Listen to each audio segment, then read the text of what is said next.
कैसे बना बद्रीनाथ? बद्रीनाथ धाम की पौराणिक कथा। बद्रीनाथ धाम सनातन धर्म के सबसे पवित्र और प्रमुख तीर्थ स्थलों में से एक है। उत्तराखंड के चमोली जिले में अलकनंदा नदी के तट पर नर और नारायण नाम के दो पर्वतों के बीच स्थित यह धाम भगवान विष्णु को समर्पित है। यह भारत के 4 धामों बद्रीनाथ, द्वारका, पुरी और रामेश्वरम और उत्तराखंड के छोटा 4 धाम दोनों का मुख्य हिस्सा है। आइए जानते हैं इस पावन धाम की पौराणिक, ऐतिहासिक और आध्यात्मिक कहानी। पहला, नामकरण की कथा। कैसे बना बद्रीनाथ? पौराणिक कथाओं के अनुसार एक बार भगवान विष्णु लोक कल्याण के लिए हिमालय के इस पावन भूमि पर घोर तपस्या में लीन थे। वे तपस्या में इतने मग्न हो गए कि उन्हें मौसम की सुध नहीं रही। जब वहां भीषण बर्फबारी होने लगी तो भगवान विष्णु पूरी तरह बर्फ से ढकने लगे। अपने स्वामी की यह दशा देखकर माता लक्ष्मी अत्यंत व्याकुल हो उठी।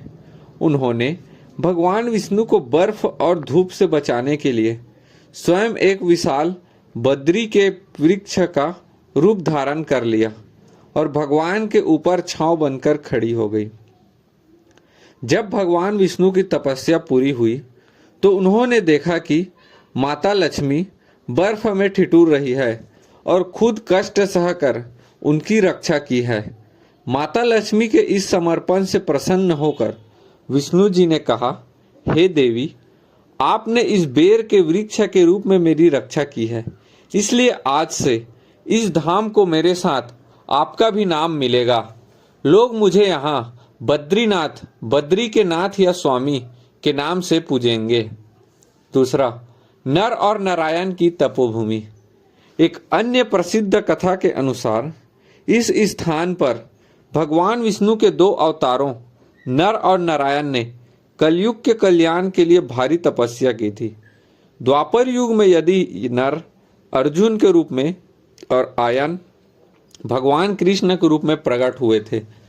आज भी बद्रीनाथ मंदिर के सामने जो 2 विशाल पर्वत सीना ताने खड़े हैं, उन्हें नर और नारायण पर्वत कहा जाता है।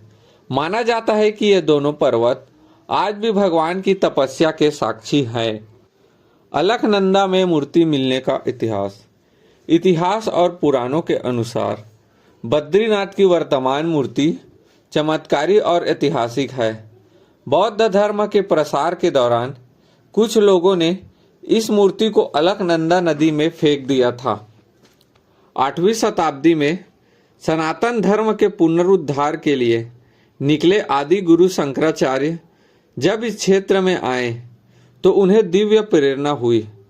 उन्होंने अलकनंदा नदी के नारद कुंड से भगवान विष्णु की इस शालिग्राम से बनी चतुर्भुज मूर्ति को बाहर निकाला।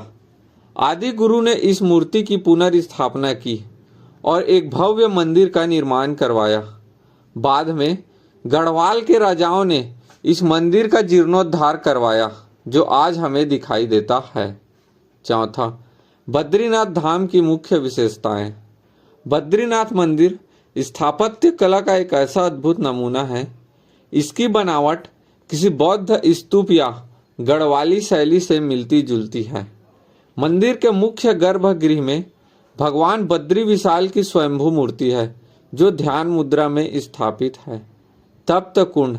मंदिर के ठीक नीचे अलकनंदा नदी के किनारे एक प्राकृतिक गर्म पानी का चश्मा है, जिसे तप्त कुंड कहते हैं।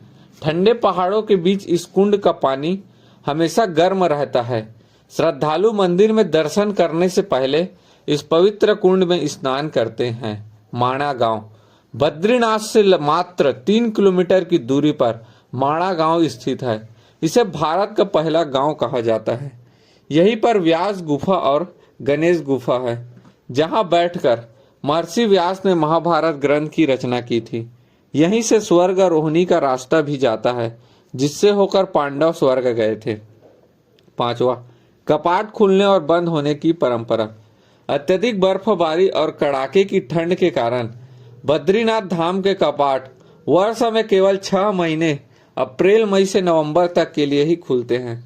शीतकाल के दौरान जब मंदिर के कपाट बंद होते हैं तो भगवान की उत्सव मूर्ति को नीचे जोशीमठ के नरसिंह मंदिर में लाया जाता है। सर्दियों के 6 महीने भगवान की पूजा जोशीमठ में ही होती है। ऐसा मान्यता है कि जब सर्दियों में इंसानों के लिए कपाट बंद हो जाते हैं तब देवर्षि नारद और अन्य देवतागण यहाँ आकर भगवान बद्रीनाथ की मुख्य पूजा करते हैं, इसलिए इन्हें देवताओं का निवास भी कहा जाता है। निष्कर्ष, बद्रीनाथ धाम केवल एक मंदिर नहीं बल्कि अनंत शांति, त्याग और अटूट श्रद्धा का केंद्र है। शास्त्रों में कहा गया है, च चटकानम च सर्वेशा बद्री सदृशम न ही, अर्थात संसार में बहुत से तीर्थ हैं लेकिन बद्रीनाथ जैसा कोई दूसरा नहीं है। यहाँ आकर हर भक्त को जीवन की भागदौड़ से दूर एक अलौकिक आध्यात्मिक ऊर्जा की अनुभूति होती है। जय बद्रीनाथ।